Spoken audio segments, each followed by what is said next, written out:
Hey guys, Poro here with the Day 5 recap of First Stand 2026. I've been seeing a lot of people thinking we're about to get our third 6-0 day in a row, but I'm a bit more optimistic.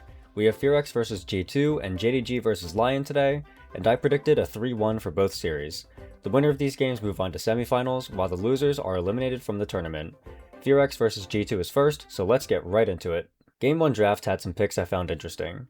G2 went for an early Seraphine, and FFX responded with Vi and then not taking away the Ashe.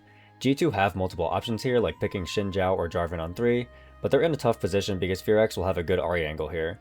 FFX choose some interesting bans, which don't include Mel, but G2 decide to round out their comp with Cassante for the safe blind with 80 damage, and a LeBlanc. I would have preferred a Mel or a Vigar here since both are better against Vi and Nico, but it is what it is. I think either team can win this draft. G2 have a hard winning bot side and should have full control down there, and Yunara should be starved out. G2 also have Shin Chanter, which is always going to scale insanely well in later 5v5s. That said, nothing is really stopping the Vi Ahri combo from taking over in mid game, and FFX are also happy with their top lane matchup. I think a lot of this game will come down to who wins the mid matchup. The team with that extra side lane prio will be able to leverage their advantages from the other roles, because FFX will have 2 winning side lanes, or G2 will have a way to shut down half of that core Vi Ahri combo. When we get into game, action is already happening. Caps went for that Raptors ward it looks like, but was not expecting Diablo to walk mid. LeBlanc starts the game out chunked for the majority of his health bar, and this is terrible for that mid matchup. Ahri should have a free lane here. However, both Diablo and Kellen completely panic in the early lane. As soon as Yunara shows mid, Kellen needs to just back up because Ashe and Seraphine have the green light to walk into all the bushes to hunt down favorable level 1 position. He doesn't, and instead gets chunked for all of his health. Then, when Diablo shows up, they very optimistically attempt to get an XP range level 1, but obviously you can't do this into Ashe Seraphine, and especially not when Nico is low. Kellen gets his flash blown for this and almost dies. Diablo then still tries to get an XP range for some reason, and G2 used the exact same combo for a third time in a row to get Yunara's cleanse while Nico is running out of base. We're 2 minutes in, and the bot lane for FFX are completely and utterly fucked. With all of this bot prio, Skewmond is able to do whatever he wants with the early camps, and he's able to force Raptor into an unfavorable position in the first clear. He's then bot side at the right time to catch Kellen inting to cancel recalls, and the no flash Nico is killed. Up to this point, Caps is laning pretty badly, partly because of what happened level 1, but he's also missed a lot of chains that could have turned things around. Hans bails out his lane hard though with a well-timed cross-map Ashe arrow that Vikla neither flashes nor ults to dodge, and the LeBlanc gets a kill to put G2 up even more. The rest of this game came down to Drake fights. FFX generally had solid position to start out most of these due to their naturally winning side lanes, and it was up to G2 to break into that setup with their death ball. On second Drake, Vikla, once again with both flash and ult up, got hit with a dry Seraphine root that chained into her ult and turned into almost a one-shot. With this advantage, G2 barreled their way in to kill Raptor and take the Drake. Third Drake was free for G2 because FFX played for mid tier 1, and now they're on Soul Point. At the Soul fight, Raptor and Skewmont decided to fight over Scuttlecrab, but the rest of FFX aren't in position yet. Over the wall, Seraphine lands root with her E, and then Hans nails Vi down with an ult that leads to Raptor getting one shot. The rest of FFX arrive to try and take down Skewmont, but with his ult protecting him, he's able to flash out and group up with his team.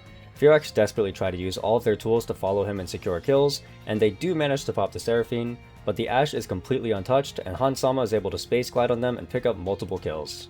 We don't get to see exactly what happened during the death timers, but G2 didn't end up taking the Drake, so we're back for another 5v5 over the Soul.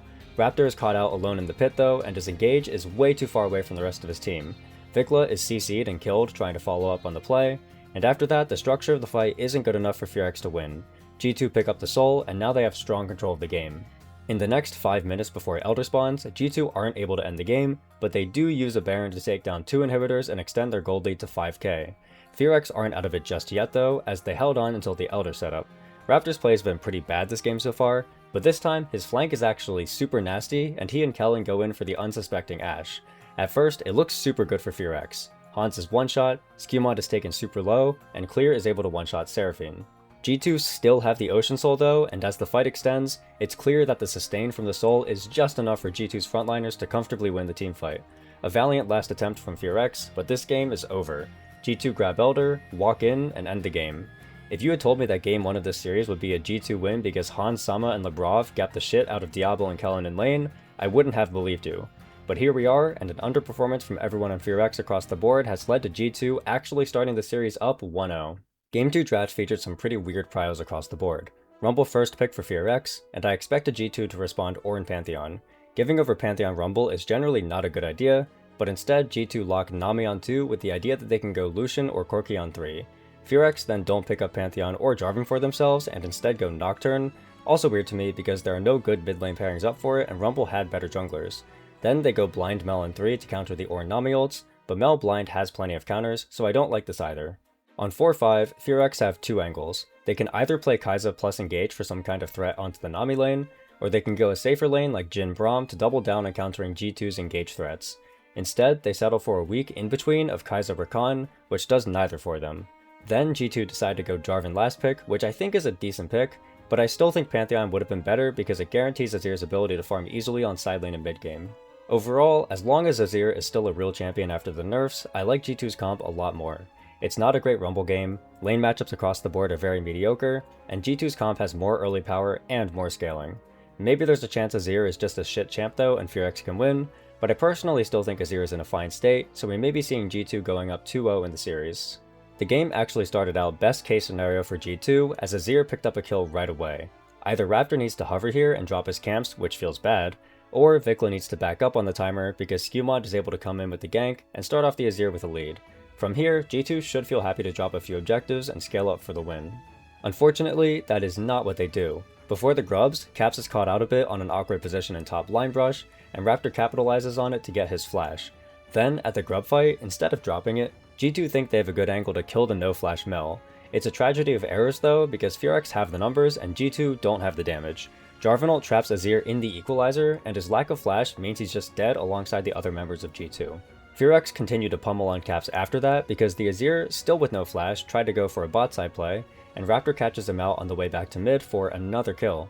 Caps continues his bad game by getting hit with a dry Mel E on a mid lane 3v3, and now G2 are completely losing. FFX have full control of the game, and they're about to prove it with a brutal mid dive. With clear on the flank for a good equalizer, they make it look easy as both of G2's bot laners completely melt. With Soul Point, Baron, and a 5k gold lead, FFX look to put the finishing touches on the game with another dive bot, but this one is actually a disaster for them. The initial part looks good, with everyone instantly one-shotting Azir. Diablo got way too excited though, and he used his E directly into Jarvan's face, who promptly knocked him up and killed him. With the primary carry of the team dead and everyone else on blinking health bars, G2 are able to start the long chase down sequence where they pick up 2 more kills and stop the bleeding. With the Soul Drake spawning, Nocturne tries to go in, and he does initially get the one shot to come through onto Nami, but the Ornn and Jarvan are able to fight back and equal out the kills at 1-1. G2 work their way into River, and it seems like they'll be able to grab the Drake with FFX having no smite, but Caps goes into flash range of Rumble and is killed. Now with numbers, FFX want to go forward to kill people or zone all of G2 out so they can get the Drake in position to be taken when Raptor spawns, and with everyone on G2 being super low health, it looks like they might get aced. Nami is alive again though and is back with the heals and buffs, and with a combination of great CC from Ornn and Nami, as well as Hans completely popping off and dodging everything, Corki is able to aggressively grab a triple kill, and G2 have completely recovered the game with a miracle fight. It may not look like it, but the game is over at this point. The FFX comp is completely outscaled, and the structure of their fight is terrible. Knowing this, G2 start a Baron in front of FFX's face, and with Jarvan and Azir both having flash and ult up, the turn is going to be really good. The angles Caps and Skewmod end up taking aren't the cleanest and result in both of their deaths, but after an awkwardly long teamfight, G2 end up securing the ace in a 5-for-3. The rest of the game is more of the same. FFX try to dive, but with all the ornaments delivered and the carries of G2 online, it's impossible to get through all the tankiness and disengage tools G2 have, and the game is ended a few teamfights later. For FFX, this has to be a mental killer. The game was in their hands, but they got way too antsy and threw it away. G2 are now up 2-0, and we may have a major upset alert on our hands. Hans and BB were both fantastic this game, and I was especially surprised that Hans was able to have a performance this good. That's now 2 strong games from him back to back, and we may be looking at a mirror of his 3-0 sweep of top esports at MSI 2024. Game 3 draft is another G2 win in my opinion. FFX feel like they're mentally in shambles a bit. The drafts have been so weird from them.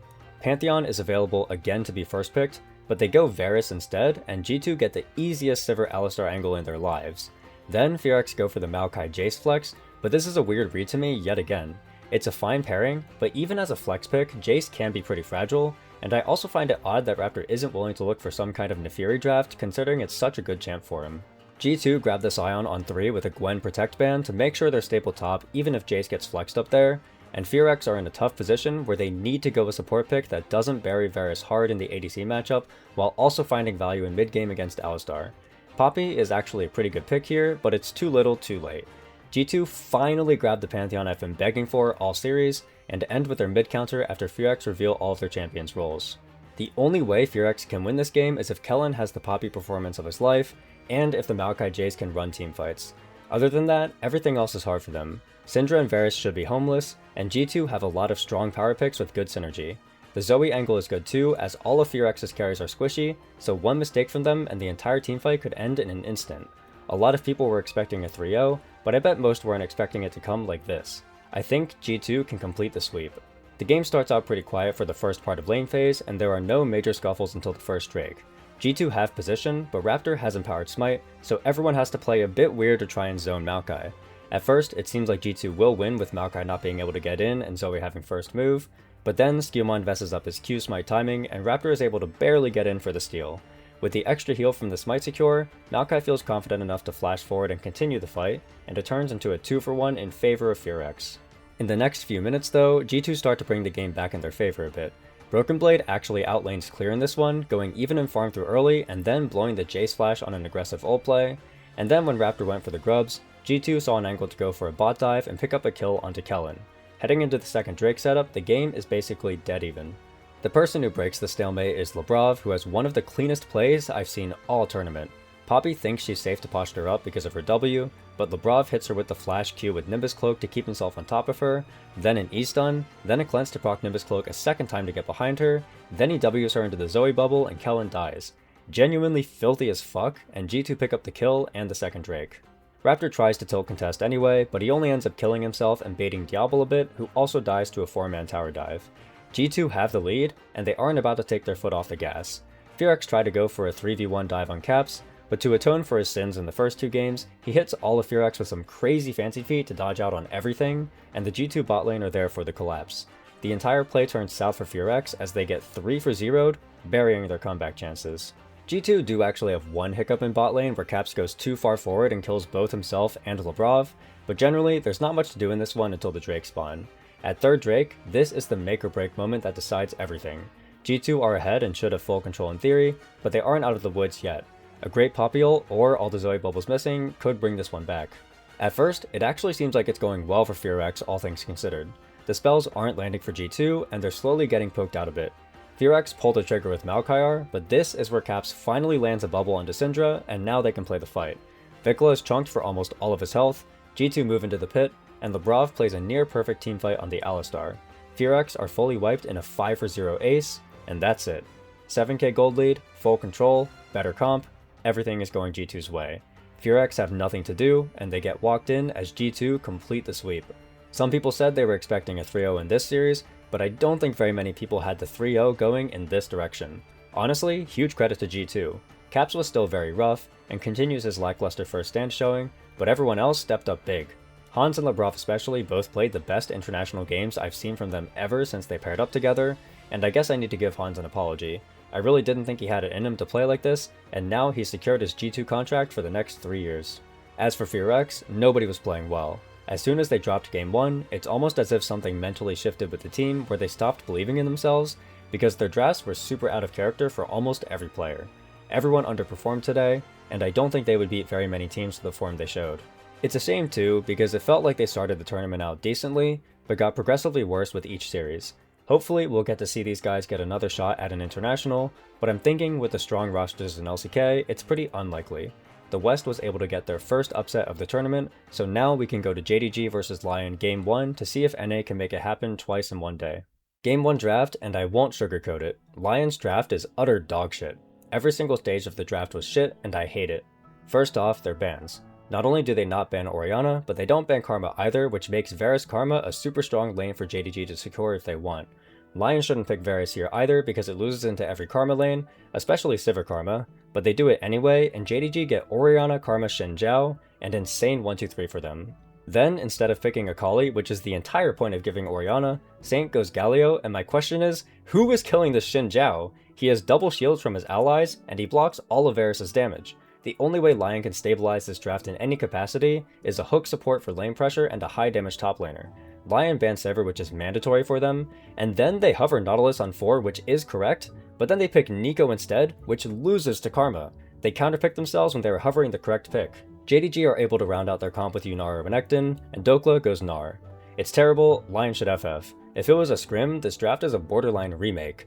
Losing bot, losing mid push, losing top push early, this is the best Xinjiao angle in the world, LYON have no damage, and we gave JDG their best champions in almost every role. It is what it is, we will not be getting 2 upsets today. From start to finish, this game was 100% ran by Inspired. In true Inspired fashion, barely any plays happened around the map unless he was in full control of it. First was an invade at 7 minutes. With the power of the double globals, Junja is completely caught off guard and gives over first blood. Right after, Berserker is able to hit a max range Verisult, and both he and Nico have enough damage to get the one shot to come through. Apparently, Nico actually does beat Karma in lane. My bad, guys. When Nocturnal came back up, Inspired immediately went for a play, this time targeting the no flash Orianna mid. With a nice spell shield to block the shockwave, he picks up another kill for his team. JDG go for a play of their own, a top dive onto Gnar, but Dokla is able to outplay it, and the game actually looks pretty decent for LYON. They're slowly stacking up the Drakes, and JDG are continuing to make mistakes. Vampire's caught out going for deep vision and dies to the Nico Varus ult combo, and then we get the HoloCure classic as he goes to hit the top tier 1 and Inspired is able to run him down with the ult and a flash. At the third Drake, JDG can't find a good way to connect their team together, and LYON are able to fully turn onto the Renekton and kill him, getting soul point in the process. Inspired then makes another good play, taking advantage of Gnar's power on the side lane, and Renekton goes down again. JDG's comp is definitely way better, but it relies on the Xinjiao and Yunara carrying the fights. Both Xinjiao and Yunara are super behind, and neither of them are relevant. LYON have a 4k gold lead and 3 Drakes, so the game is actually really good for them. They should actually win this one, and it's in quite impressive fashion as Inspire completely took over the map and ran everyone. LYON have 2 winning side lanes and leads everywhere, and the game is free for them. They have many options to win, so let's see which one they choose to close out Game 1. I mean, LYON's setup is non-existent right now. All of their vision is topside, so they don't actually have any control over botside jungle yet. It's working pretty well so far. I know it absolutely is. I've seen JDG work miracles on a dragon in this exact situation before, but they don't have any winning side lanes. They can't do anything. Like, they're at some point they're just gonna have to drop mid wave for setup and call it a day, and then we'll have a bunch of waves to play for. Like, Orianna's dropping top wave right now. Yeah, well, they're currently pushing this LYON could just sack the Drake, actually. LYON could completely sack Drake. This space. Isles has no flash for a few more seconds. That was rather I think they're gonna try. I think they're just gonna completely sack position and push. They're fine to do this. Actually, if I'm LYON, what I'm doing here is I'm starting Baron. By the way, when this Drake spawns, I'm just gonna start Baron, and then force JDG to come contest the Baron. And then when they do, Galio can take a reset, and then we have like everybody on the team has teleport, and so we can just all like teleport into the setup and then fight the soul anyway. But okay, they're gonna posture for the soul anyway. All right, let's see. So no Baron shenanigans. I think they could have started Baron here. Inspired. That looks really deep. Oh, the Verisult missed. Oh, this is really ugly. Oh man, wait, Inspired trolled. Inspired reached that. Holy.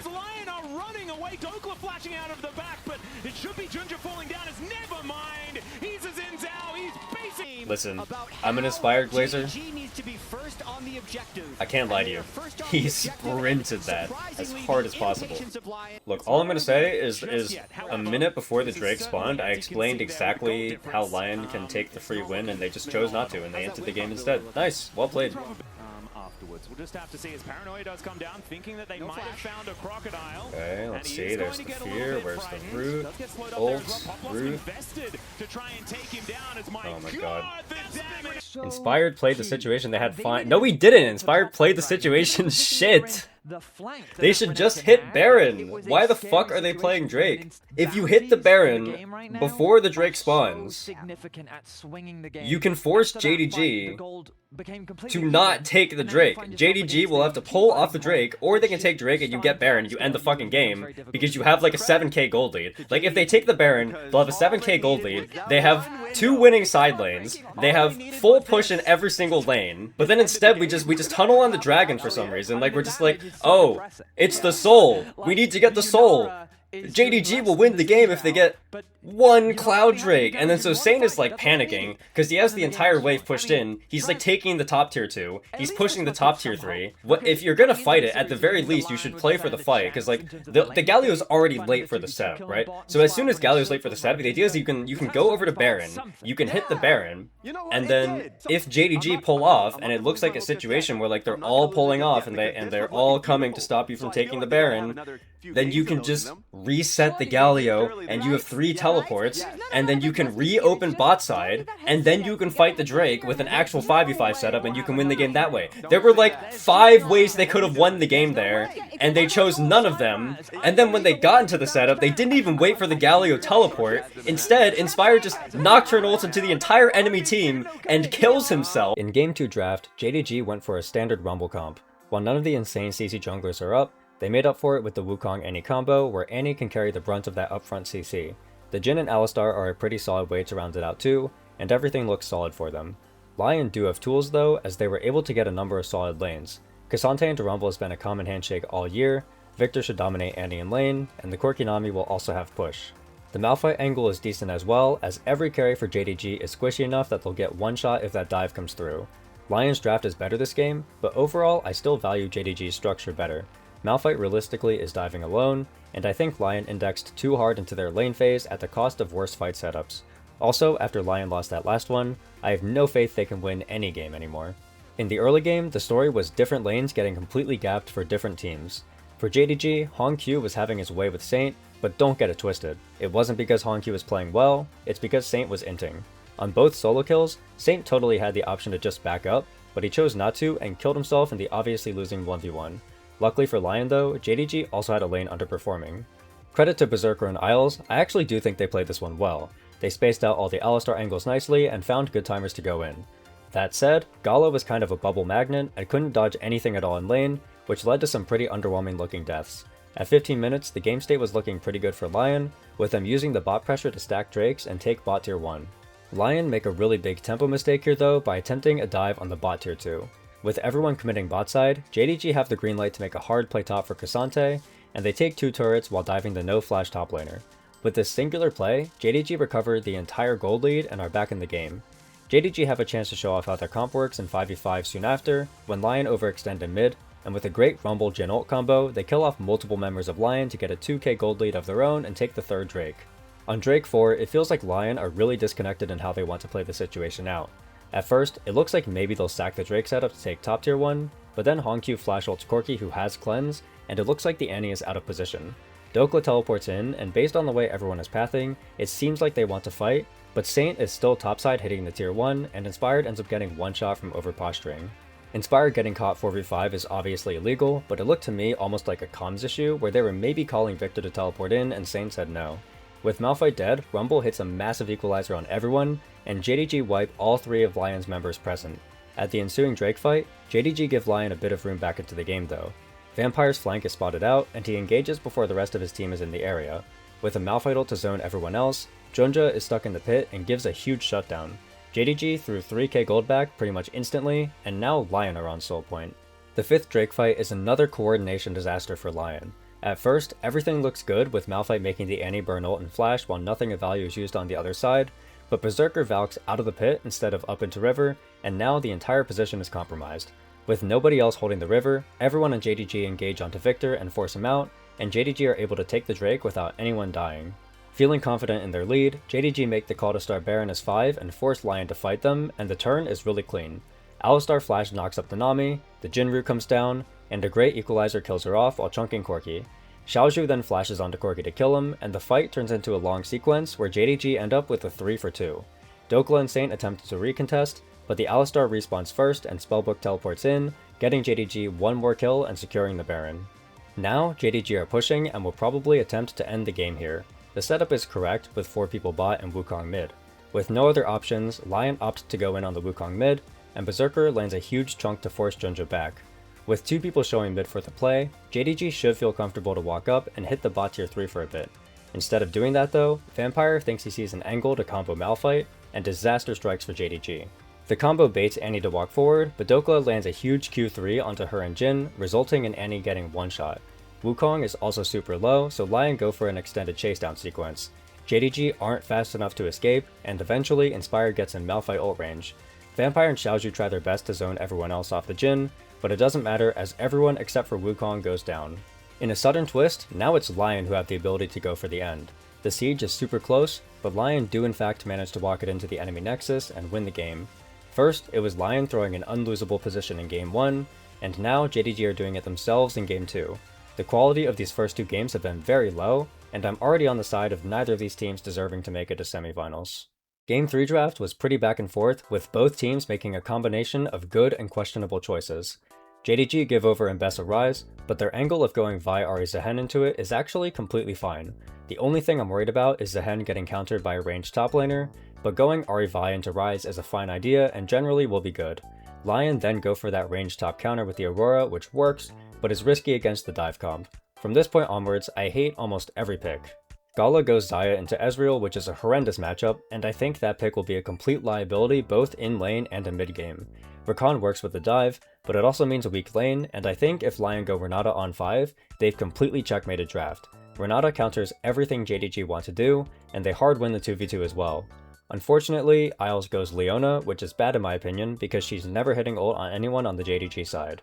Overall, a confusing 4-5 from both sides. I think JDG won this draft though. They still have a fairly cohesive Vi dive comp into a bunch of squishy targets, and one mistake from LYON means the end of the game. To start off the game, this time it was HoloCure who was trolling the lane a bit. Right away, he took some really bad trades, and Saint found a nice solo kill angle under tower. The bot side wasn't quite going as LYON would have hoped for though, as even though they had prio most of the time, a couple of bad trades from Isles meant that Ezreal was never able to set Xayah behind in a meaningful way. HoloCure continued to not impress throughout the rest of lane phase, as he had angles to get kills on Saint, but refused to use flash or ult at any point, which allowed Ryze to survive on multiple timers. The pace of the game was also agonizingly slow. Neither team could find a good timer to start Drake, and everything was progressing at a turtle's crawl pace with the kills only happening in some in-between moments that didn't influence much. The game didn't really go anywhere until the second Drake spawned at 20 minutes, where HoloCure threw out a random charm and LYON snapped on the miss to chunk her hard. The next sequence looks weird though. Ahri can recall and teleport back out, so Berserker also wants to recall to refill his health. Inspired may not have been on the same page though, and he spawned the Herald expecting maybe a fight, and when there's none to be had, he crashes it into the tier 1 tower. JDG try to punish this and do get kills, but Isles at least hits a good Leona ult on the engage, which means both junglers go down and the Drake stays alive. When the two teams go back to the second Drake, it's much simpler. Junja is caught out a bit too far up, and he needs to flash out with 10% health left. LYON pick up that second Drake, and the game goes back into standstill for the next few minutes. Right before the Baron spawns, LYON think they have an angle to 5v5, and they go for a chase down top. Inspired tries to ult Xayah with her R up though, and with this tool being down, JDG know they can roll over the fight. They get a 3-for-1 win in front of the Baron, but Junja was the one death, and the objective remains untaken. Trying to retake control of topside Baron vision, most of the members of LYON want to aggressively run into River to get wards down and maybe fight. They know JDG are playing bot side a bit based on HoloCure's position, so they're going to stake their claim and fight it out. Isles is clearly not on the same page though, and when Ryze and Mbessa go in for the fight, Leona is about 10 seconds too late to get there and the two of them die. Dokla even makes things a bit worse by teleporting into JDG and gifting them another kill, and now JDG have Baron while up 6k gold. LYON decide to try one more fight in bot side jungle instead of bleeding out to the Baron push, but realistically, no matter what they did, the game was going to end on this Baron. JDG are able to walk in and end, taking game 3. This is now a second game where LYON were able to generate a comfortable lead in the series, but then lost due to some bad coordination around objectives and teamfights. If they continue this trend, they'll lose next game no matter what they pick. Game 4 draft is a battle of front to backs. JDG came in with the ban 5 jungler strategy, but one of those junglers was Trundle, and Inspired felt confident to lock in his iconic Sejuani. The Aatrox matchup is favorable into Sion, and while they did go blind to Aphelios which gave JDG the Jinx Thresh angle, I don't actually believe in JDG's ability to reach Lion's backline. Generally, you wouldn't want Aphelios to be stranded by his teammates like this with little disengage tools, but nobody on JDG has insane flanking tools or dive tools.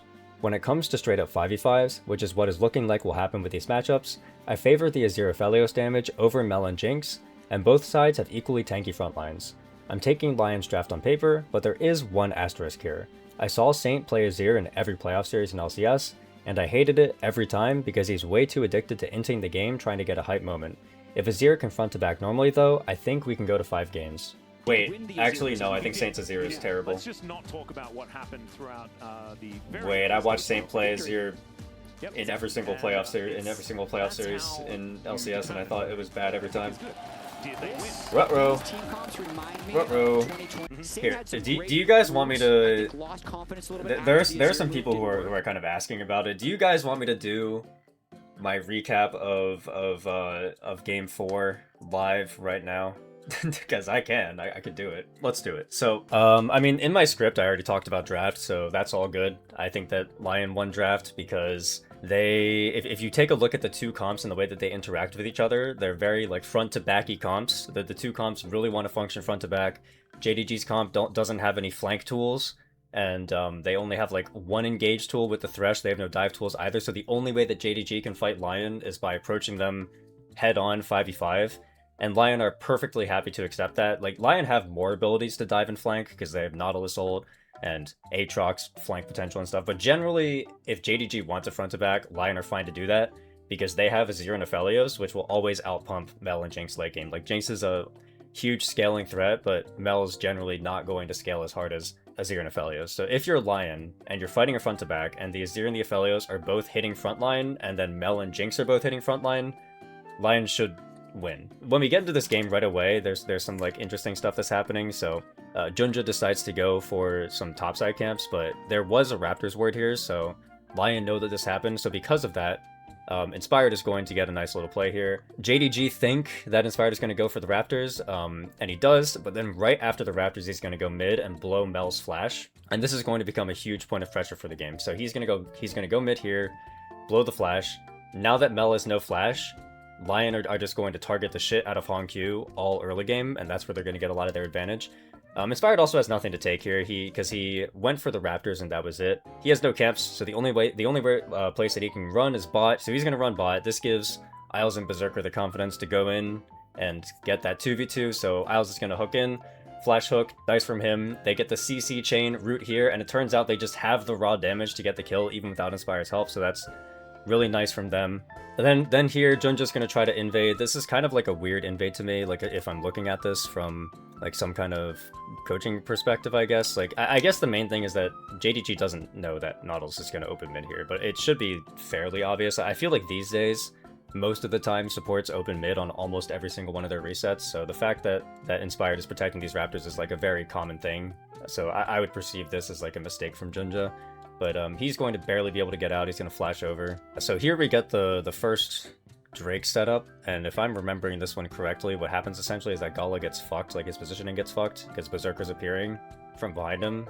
And then so he's just completely cut off. He has nothing to do. Flashes over the wall. Berserker's going to not follow Flash. So thankfully Berserker's name is not Eddie, so he doesn't follow Flash, and they just take the kill, and because of that they get first Drake. Generally, I mean, like, it's just like Junja's walking up too far, he gets stunned by the Sejuani, Isles can land the hook, so already it's like not looking great for their front line. And then of course, when all of LYON are allowed to walk forward like this, there's nothing for the Jinx to do. And then after that, immediately after the Drake, Isles is going to pull off, and Mel, having no flash from earlier, her flash is coming up very soon, but she doesn't have it quite yet, so Isles is going to go mid, make sure to punish HoloCure. I think the Saint is kind of trolling here, so if you look at Saint, he's going to actually go back in to take the kill, which is crazy to me, because if HoloCure auto-attacks the Azir's getting executed, but it's all good. So yeah, Isles was kind of like locked in this entire game, so he just knows that he can chase down, dodges the hook, lands the ult there. They're going to get a kill here. They also have like they also have first move everywhere, so Sejuani is like slightly beating Poppy here. Aphelios is trailing the Jinx, so they get the initial kill. Life looks good. Here Aphelios shows up. I think here LYON should actually get way more from the situation, so Isles goes in, lands the hook. If you take a look up here where the Sejuani is, I'm pretty sure, so Isles like plays this very well, he flashes over the wall before the Mel can kill him. I'm pretty sure if Sejuani flashes this Poppy R that's about to come through, like if he flashes here, and then just goes on HoloCure and Gala, that they're getting more kills. They're killing Gala for sure, 100%. HoloCure's probably fine, like he's either going to flash away or he'll just be fine regardless, but unfortunately, Inspired gets hit by the Poppy ult, or if you're a JDG fan, fortunately he gets hit by the Poppy ult, and then they can't get any more kills, but generally the point is that through this early game, Inspired, and especially Isles, are completely running the show. On the second Drake, JDG decided to drop the Drake. They're going to go for a 5-man dive top. Mel actually leaves so she doesn't dive, but yeah, I mean, like, this is fine. I do think that if Dokla had flashed the initial Scion Q, then maybe he can live. Because maybe he can just, like, attempt to walk through Poppy. But either way, he dies. LYON get the second Drake. And that's essentially going to be the story of this game. So they're going to give the Herald here. But the story of this game, for the rest of the game, is going to be those Drake setups and how the two teams approach it. So, here before the third Drake spawns, Mel's chasing Dokla here. Poppy is going to recall. And then, because the recall comes through, LYON are going to go for a 3-man play. And they're going to kill the Mel here. So if you look at how Inspired plays this, generally I don't think Inspired needs to flash here, but maybe they're not 100% sure. Like if Poppy could still be in this pixel brush, I don't know if they saw her recall or not. I don't think they did. So they just want to make this play as fast as possible, and also importantly, Inspired doesn't want to use ult because he wants to fight the Drake. So they go for the play, they get the kill. And this should mean, if you look at the death timers, the Soul Point Dragon is spawning in 35 seconds. Mel's death timer is in 37 seconds. She also doesn't have teleport, so she's going to have to run out of base. There are Hex Gates, but what this means is that if LYON want to do this Drake, they will have a solid, like, 15-second window where they have numbers guaranteed. So they should always fight this, right? Unfortunately, LYON are a super vegan team. Like, this is something that they did in LCS playoffs all the time. So they're gonna look at it, and they're gonna be like, we think we outscale, so we're just gonna sack the Drake. We'll fight on a later time where we're gonna sack the Drake. This is a very LYON-esque thing to do. I fucking hate it.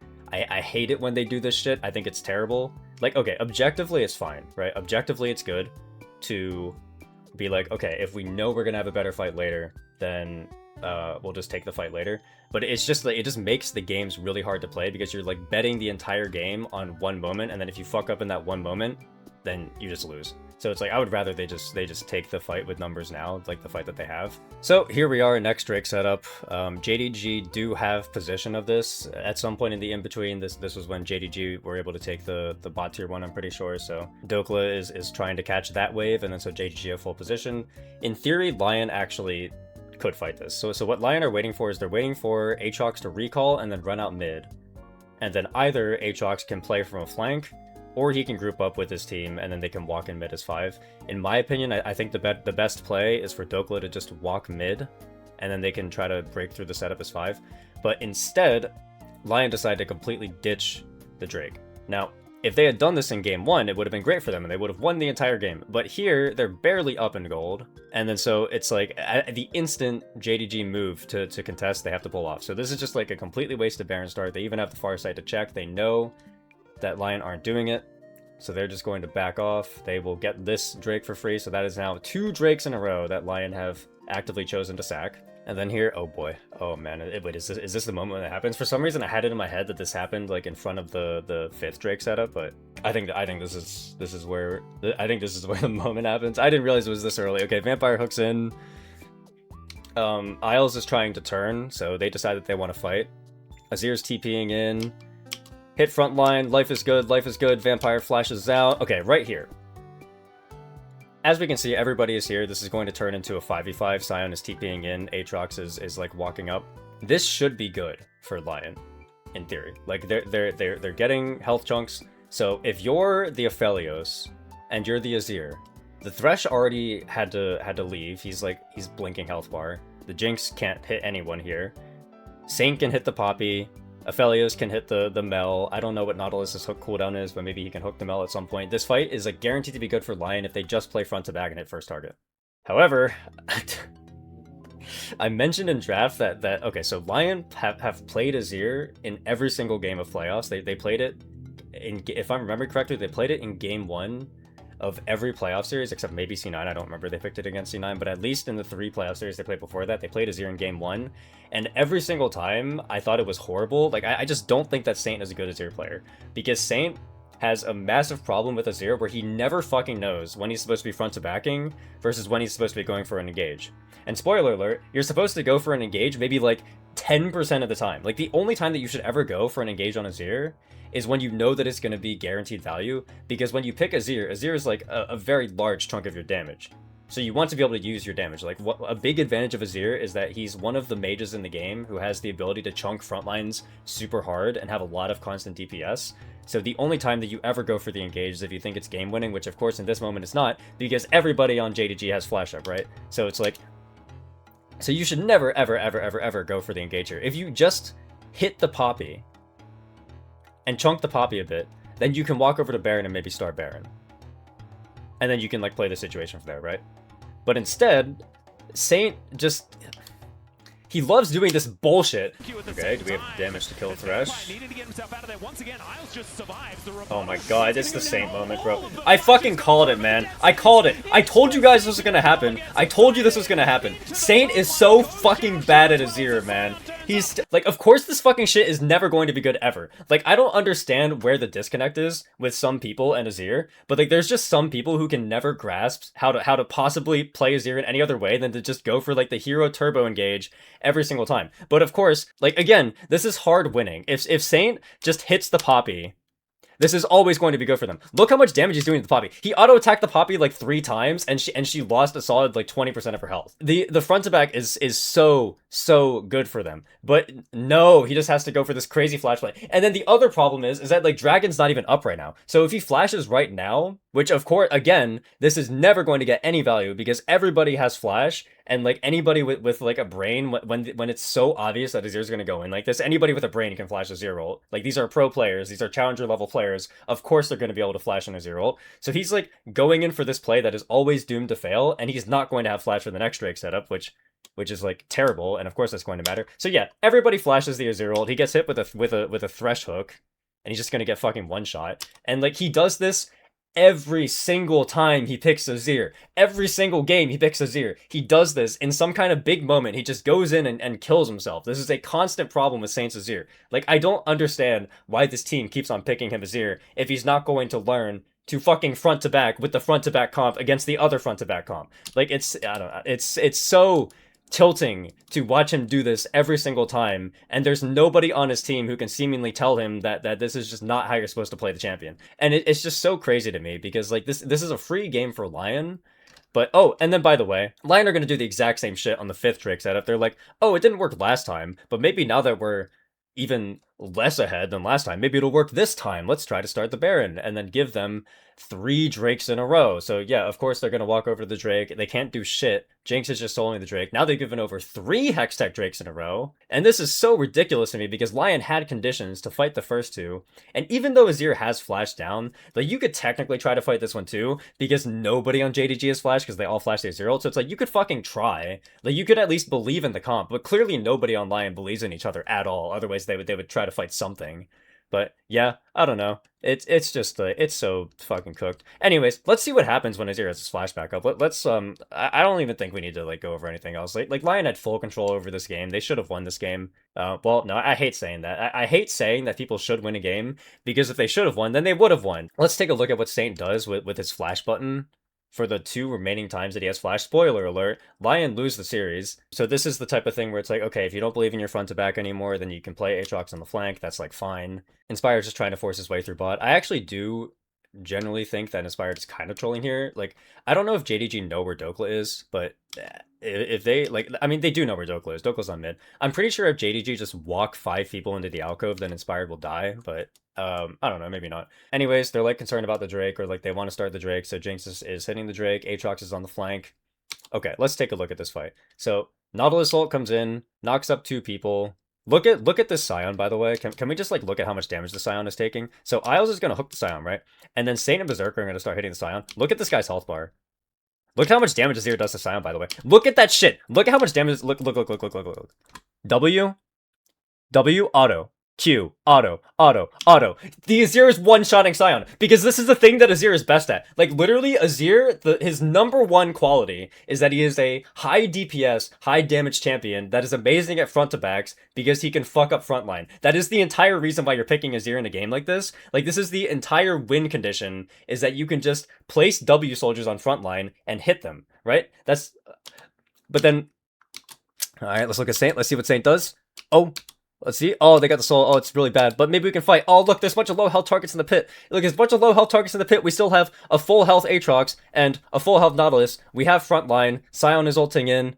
Everybody's caught here. Nobody really, like, at least the Jinx doesn't have flash, so we can kill the Jinx at best and, like, get everybody else's flash when they're all going to flash out of the pit. But let's see. Let's see. Game is in our hands. Position looks great. Oh! He goes in for the ult flash and he kills himself a second time! Oh, man! Wow, brilliant gameplay. Okay, let's see when he gets his flash a third time. Azir has flash again, so let's see how this one goes. Because JDG have Hextech Soul and they have a 4K lead. So at this point, it's like JDG are kind of winning, but you know, the position isn't too bad. Isles missing the hook here is a crime. Literally, when you're playing Nautilus in this situation, you have these champions, you just hook anybody on the front line. Like, if you hook the Scion, it will be good for you. So, like, Isles can literally have his pick of the litter of any of the front lines that he wants to hit, and if he hooks them, it will be good, but he just throws hook, field goal in between 3 super beefy, large hitboxes, so yeah, that's kind of crazy to me. Dokla's on the Jinx here, so she's not going to be able to hit, so this is all good. Mel's going to TP in to try to end the game. And LYON, yeah, so they missed the smite. This sucks. It's whatever. Anyways, you guys want to see what Saint did in this fight? Yeah, so here's Saint. He's like pumping. He gets hit with a flash up. He gets hit with a dry thresh hook. Doesn't flash it. Then he flashes, gets stunned anyway, and dies. So